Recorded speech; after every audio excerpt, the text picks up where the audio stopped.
നമസ്കാരം, news prime മലയാളത്തിലേക്ക് സ്വാഗതം. ഡൽഹി നിയമസഭാ തെരഞ്ഞെടുപ്പ് അതിൻ്റെ കൊടുമുടിയിലേക്ക് എത്തി നിൽക്കുകയാണ്. പ്രചരണം അതിശക്തമായി വരുമ്പോൾ ഓരോ മുന്നണികളും അങ്ങോട്ടും ഇങ്ങോട്ടും ചെളിവാരി എറിയുന്ന തിരക്കിലാണ്.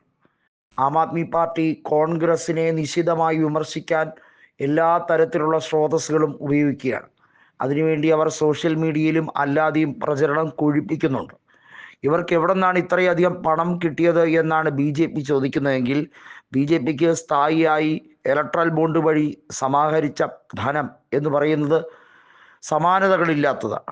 ഏതായാലും ആം ആദ്മിയുടെയും BJPയുടെ അന്തർധാര പൊളിച്ചു കൊടുക്കുകയാണ് കോൺഗ്രസ് എന്നാണ് അൽക്കാലാമ്പ് പറഞ്ഞിരിക്കുന്നത്. അതിശി വലിയ തോതിൽ പരിഭ്രാന്തിയിലാണ്. കാരണം വേറൊന്നുമല്ല, അധികാരം തുടർച്ചയായി ലഭിച്ചില്ലെങ്കിൽ ആം ആദ്മി ഡൽഹിയിൽ മാത്രമല്ല മൊത്തത്തിൽ വെണ്ണീറാകും എന്ന തിരിച്ചറിവ് കെജ്രിവാളിനെ വല്ലാതെ അലട്ടുന്നുണ്ട്. അദ്ദേഹത്തിനെ സംബന്ധിച്ചിടത്തോളം കോൺഗ്രസിനെ തകർത്താൽ മാത്രമേ മുന്നേറാൻ കഴിയൂ എന്ന രീതിയിലാണ് പോകുന്നത്. BJP വോട്ടുകൾ എന്തായാലും കിട്ടില്ല. ആം ആദ്മി ശേഖരിച്ച വോട്ടുകളെല്ലാം കോൺഗ്രസ് വോട്ടുകളാണ്, അതല്ലെങ്കിൽ മതേതര വോട്ടുകളാണ്. എന്നാൽ വർഗീയത പറഞ്ഞുകൊണ്ട് രഹസ്യമായി ചേരിത്തിരിവുണ്ടാക്കാൻ ശ്രമിക്കുന്ന ആം ആദ്മിക്കാരുടെ തനി നിറം പുറത്തു വിട്ടുകൊണ്ട് കോൺഗ്രസ് അവരുടെ മാനിഫെസ്റ്റോയുമായി മുന്നോട്ട് വരുമ്പോൾ ആം ആദ്മിയുടെ ഫ്രീബീസ് പൊളിറ്റിക്സ്, അതായത് സൗജന്യമായി വെള്ളം, അതുപോലെ കറണ്ട് എന്നിവ നൽകി വോട്ട് പിടിക്കാമെന്നുള്ള സ്ഥിരം നമ്പർ ഏൽക്കുന്നില്ല എന്നുള്ളതാണ് സത്യം.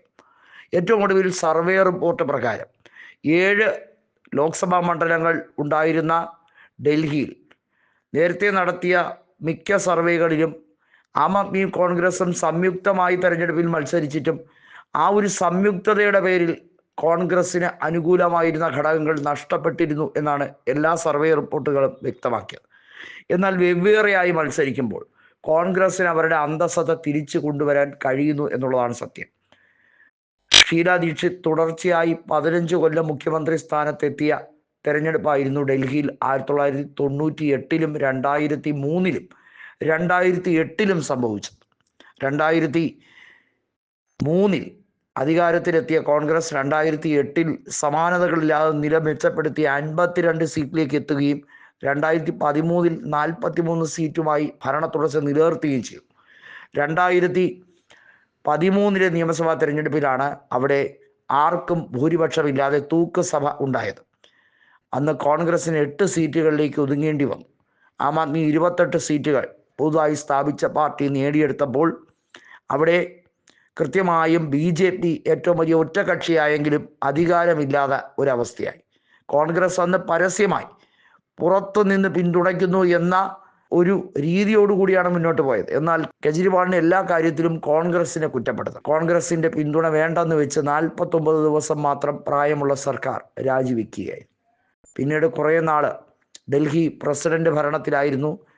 എന്നാൽ 2015-ലെ നിയമസഭാ തെരഞ്ഞെടുപ്പിൽ, ജനുവരിയിൽ നടന്ന നിയമസഭാ തെരഞ്ഞെടുപ്പിലാണ് 67 സീറ്റ് 70-ൽ നേടിക്കൊണ്ട് കെജ്രിവാൾ അധികാരത്തിലേക്ക് വന്നു.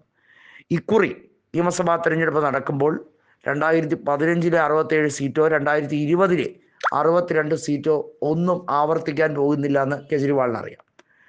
കോൺഗ്രസ് കെജ്രിവാളിനെ മറികടക്കുമോ, ആം ആദ്മി പാർട്ടിയേക്കാൾ സീറ്റ് നേടുമോ എന്നതാണ് ഏറ്റവും വലിയ ആശങ്കാജനകമായ കാര്യം. കാരണം BJP എന്തായാലും വലിയ തോതിൽ അവിടെ വോട്ട് ഷെയർ വർദ്ധിപ്പിക്കും എന്ന് ആം ആദ്മിക്ക് നന്നായി അറിയാം.